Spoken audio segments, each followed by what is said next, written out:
Eid is around the corner and I thought of sharing this delicious Gulab Jamun recipe with you. And most of us are thinking about what to make for Eid. So I know you all have many questions about how to make perfect Gulab Jamuns without making a mistake.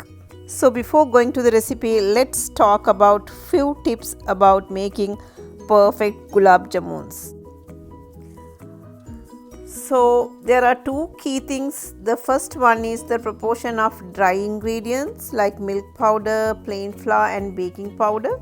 The other one is the kneading, which has to be smooth and crack free.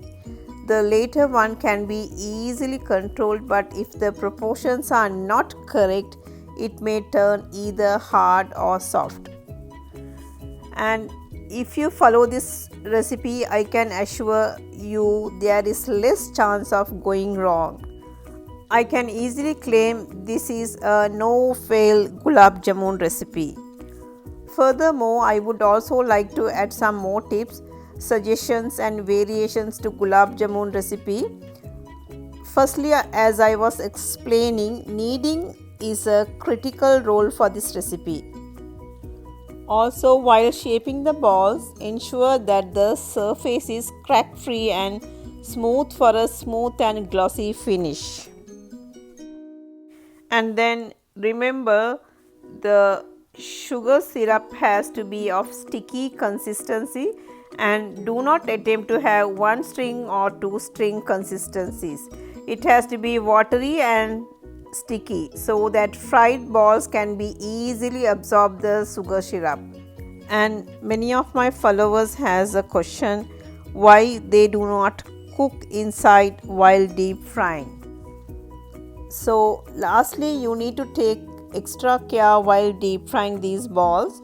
It has to be on low to medium flame and the balls have to be continuously rotated because the Gulab Jamuns fry very fast within less than a minute. So it should be continuously rotated and it should not stick to the bottom. So you need to rotate in oil or ghee without stopping. Subscribe to Nazima's Taste of Home. Press the bell icon for latest updates. So before start making, let's make the sugar syrup first. I am going to add 4 cups of sugar.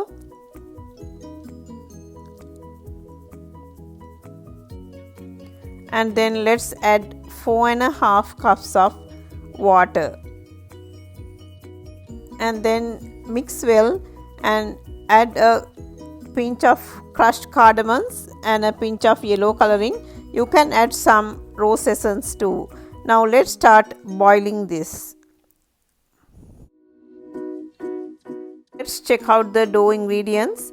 I have taken 2 cups of full cream milk powder, 2 eggs, 4 tablespoons all-purpose flour and 4 teaspoons semolina and 4 teaspoons ghee and 2 teaspoons baking powder.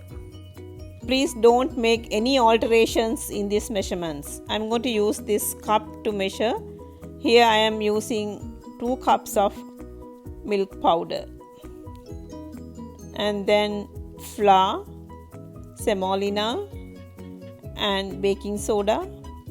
And now let's combine everything together and then let's add the ghee. Now combine everything together and mix it really well.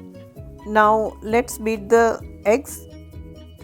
Meanwhile, the sugar syrup is boiling and boil this until the syrup turns slightly sticky. To check this, cool little of the syrup in a small plate, dip your forefinger in it and touch with your thumb. You should feel it slightly sticky. It should be not reach any string consistencies. If you fail to make the syrup correctly, then the jamuns will not soak the syrup and turn soft. So if you go past the sticky syrup stage, you will end up in a one string consistency. If you prefer, you can add rose water or rose essence. Now I'm going to switch this off and let's go back to kneading the dough. And now add the eggs and work fast and knead it quickly.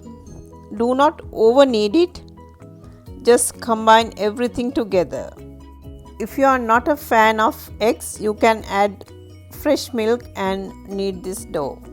Do not over knead the dough, otherwise it will become a dense texture, and it should be a slightly sticky texture, otherwise it will crack the dough balls. Now it is ready. I am going to immediately make 20 small balls, and you need to use soft hands to make the balls. Grease your palms with a little oil or ghee to get smooth surface. You should not leave any crack on the surface. If you see any crack, break the ball and make it again. Meanwhile, let's heat the oil. I am using a deep kadai. This is a thick bottomed pan, and don't use a non-stick frying pan. Remember that balls must be fried on medium to low heat. Do not get tempted to quickly fry up on high heat. Medium to low heat will let the Gulab Jamun balls get fried to the core. So now let's continue making these glossy balls. Now I have finished making the balls.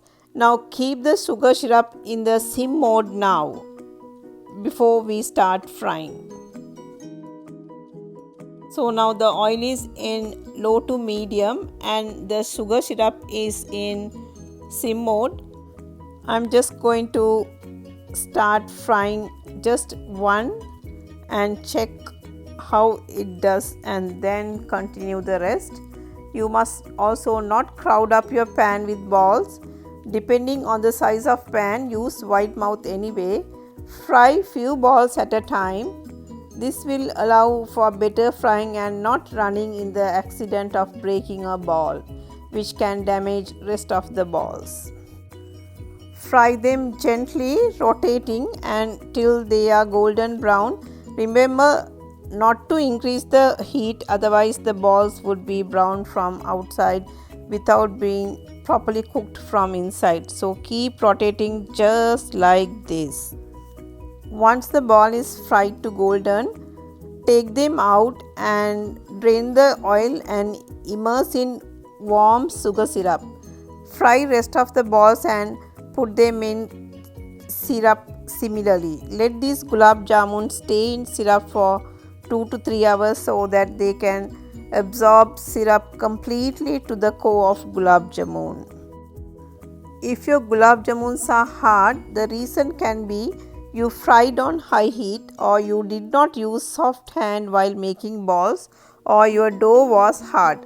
Once these are already made, little you can do now. Maybe you can leave such hard Gulab Jamuns in warm syrup for longer, or you can still microwave on high heat for 2 minutes, and that will lead to the syrup to pre-made the deep inside balls.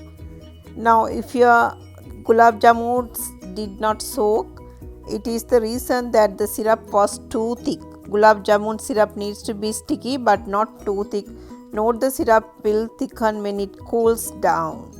Best approach will be trying to bring syrup to a boil and then let it settle.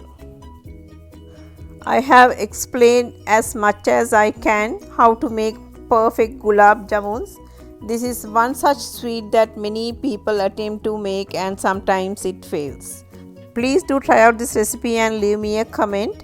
If you like this video, please share it with your friends and family. Share the joy of cooking. See you later.